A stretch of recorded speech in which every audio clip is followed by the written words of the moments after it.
If you are coming to Universal Orlando and you are excited about seeing dinosaurs, I have got the video for you. In this video, I am going to be taking you guys on a tour of Jurassic Park, Islands of Adventure's biggest island. We're going to go over rides, entertainment, sharing some history and fun facts about this section of the park so that when you come to Universal looking to come face to face with a giant T-Rex or run alongside Velociraptors, you'll be ready. So welcome to another episode of Vincent Vision.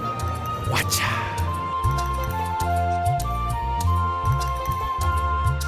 Hey everybody, I'm Vincent. Welcome back to my channel. I'm a big theme park guy, specifically a big Universal theme park guy, so I thought it'd be fun to share all the knowledge that I have about these wonderful theme parks and take you guys on a tour of each of the lands. And I am starting this video series off with one of the biggest and also one of my personal favorite lands here at Islands of Adventure, Jurassic Park.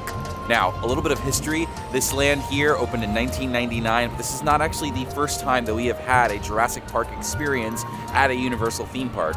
That goes to Jurassic Park The Ride at Universal Studios Hollywood, which opened in 1996. That ride opened in 1996 and it was super popular, and because of the great relationship between Universal and Steven Spielberg, they were able to build more Jurassic Park and set their sights on building an entire land dedicated to the franchise for Islands of Adventure in 1999. This area of the park has had a lot of changes over the years, but interestingly enough, the original plan for this area ended up being a lot different than what it is now. Just to give you an idea of the story of this Jurassic Park land, this here isn't Jurassic Park from the movies that you know. This land does take visual inspiration from the Jurassic Park films from Steven Spielberg, but a lot of the rides and encounters that exist here in this land actually come from the Michael Crichton book, Jurassic Park. Yes, Jurassic Park was a book before it was a wildly successful movie. And in the Jurassic Park book and movie,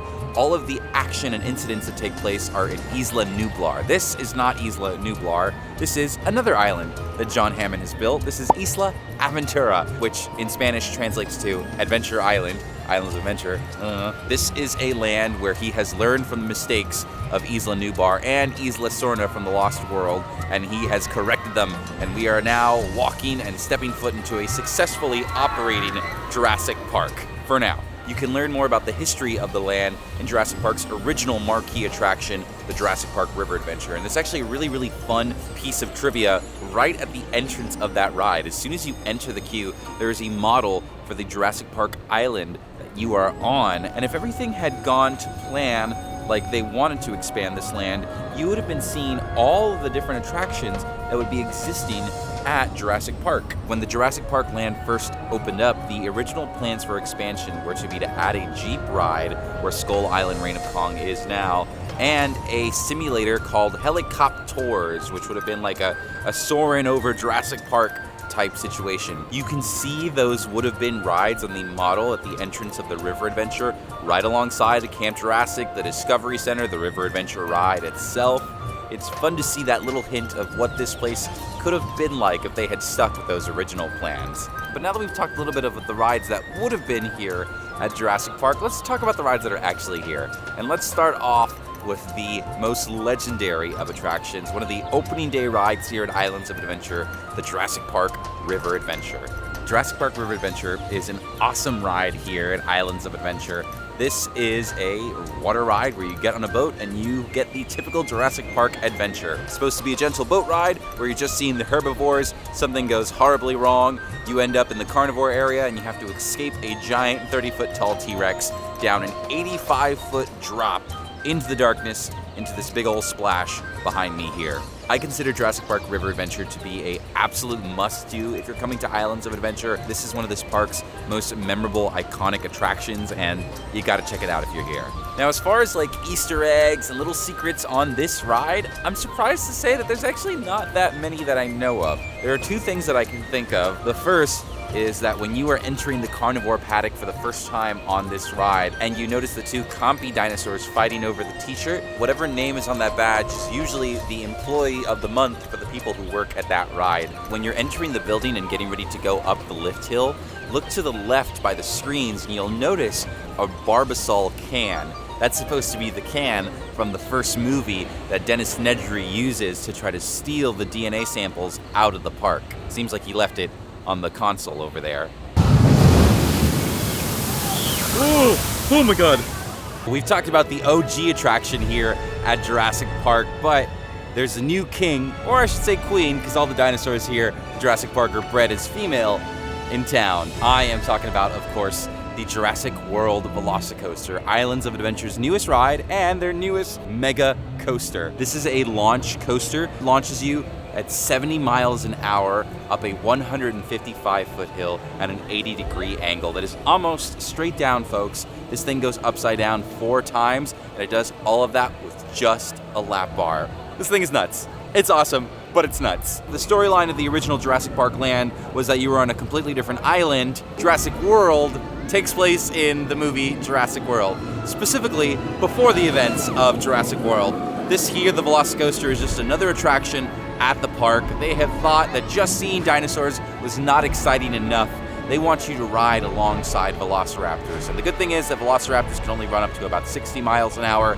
This coaster goes 70 miles an hour, so that's the plan. You are riding alongside Blue, Charlie, Echo, Delta, the raptors from the Jurassic World movie, and you are going across the water, through the cages. It is super crazy, exciting stuff. If you're a fan of roller coasters, it's an absolute must-do attraction at Islands of Adventure. For a lot of people, this is their number one. And on the Velocicoaster itself, there are actually Easter eggs, and like one of those Easter eggs are literal eggs. Good luck trying to see these while you're on the ride, but I have seen them before. I promise you, they are there. Once you head out of that initial launch and do that first turn as you get ready to head into the rocks, there are actually Pteranodon eggs laying there on the rockwork. You have to like look straight up when you go look for them as you're flying by on the roller coaster. And the second is that once you head out of the rocks and you go into that first actual inversion, if you look straight down, there is a bag of Dino Chow, dino food,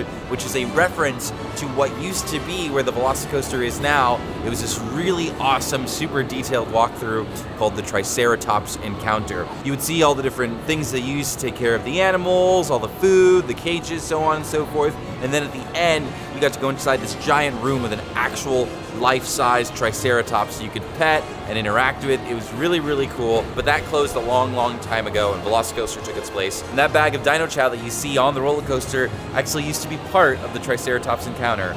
An experience right by the Velocicoaster that is nowhere near as thrilling, but can be just as exciting, especially for the little ones, is the Jurassic Park Discovery Center.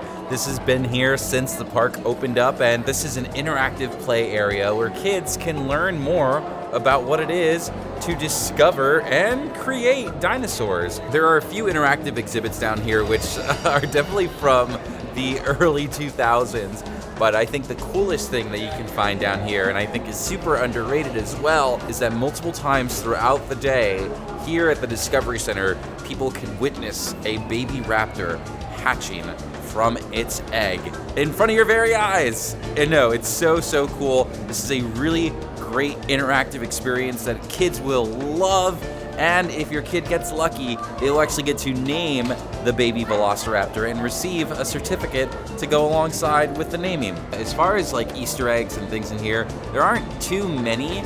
I think the biggest one, and it's kind of a point of contention for a lot of people, including myself, is the 2 skeletons in the middle of the Discovery Center. I have been told that those skeletons are actually from the Jurassic Park film, the first movie. When they go, this whole place is modeled to be like the Discovery Center in the movie. It's meant to be as accurate as possible, and to make it as accurate as possible, they were actually able to get the skeletons from the first movie and bring them here. And there are a couple things to like back that claim. When you look closely at the spine of the T-Rex, you can see the hooks that they would use to hang the skeletons in the movie.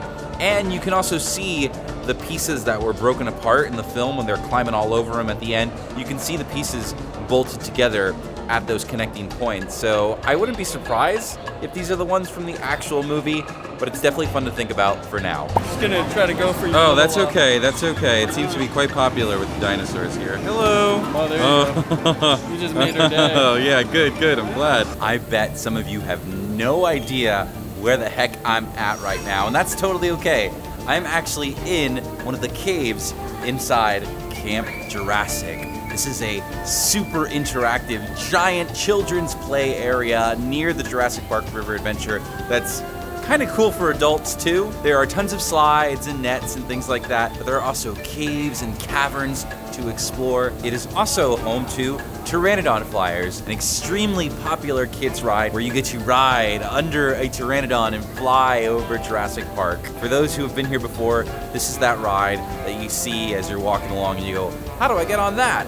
Well, there are a lot of conditions. This is a small ride designed for children. So there's actually a height limit. If you are over 56 inches, you cannot go on this ride. But if you're under 56 inches, you are tall enough. You're a kid who can ride Pteranodon Flyers, and you can bring one other person with you. This ride also does not take Express. That is something to be aware of. So if you have a kid who wants to ride Pteranodon Flyers, this is something you should probably try to do as early as possible in the day, because it gets a very long line for a very slow, low capacity attraction. But if you're not looking to do Pteranodon Flyers, you should still definitely try to walk around Camp Jurassic, especially if you've got little ones. This is a hidden gem area of the park. I don't think many people think much about this area, but it is beautiful. There are places to explore. It is really, really cool in here. You know, adults can have fun too. I mean, when's the last time you went down a slide? Oh my god. Okay, maybe this is more for the kids. But a great place to take your kids if you're looking for somewhere to let them burn all their energy out. Goodness. Something that I absolutely love here at Universal and would totally recommend if you are coming is checking out the Raptor Encounter. Behind me, this is a meet and greet where you get in line and get to meet the dinosaurs from Jurassic Park, particularly the Velociraptors. It's not a ride, but this is a very unique photo op. This is great for videos, great for photos, something I would totally recommend doing if you are looking to come face to face with Blue the Velociraptor. This meet and greet usually starts at about 10 o'clock and goes continuously throughout the day. It is super important to ask the team member at the entrance of the Raptor Encounter when the next Raptor is, because this gets a very, very long line very quickly and will fill up. So you'll just have to wait for the next one if you're not there early. I would definitely recommend getting early for the Raptor Encounter. Hey! Oh, extreme close-up. Yeah. She could probably see herself in there. Yeah, she see. Oh, careful. Okay, all right. That looks expensive. I can't afford to replace No, that. that's okay. That's okay. Hi, Tango. How are ya? Oh, so cool. Good girl. Awesome. And so concludes this tour of Jurassic Park, where surprisingly, nothing went wrong. Or at least I didn't see anything go wrong. You know how Jurassic Park is. I hope you guys enjoyed this video. I hope this gets you excited for your future trip to Jurassic Park here at Islands of Adventure. If you guys have any other questions, comments, concerns about Jurassic Park, please leave a comment down below. I will do my best to answer them for you. And until then, I will see you at the next one. So thank you guys for watching Vincent Vision, and bye-bye.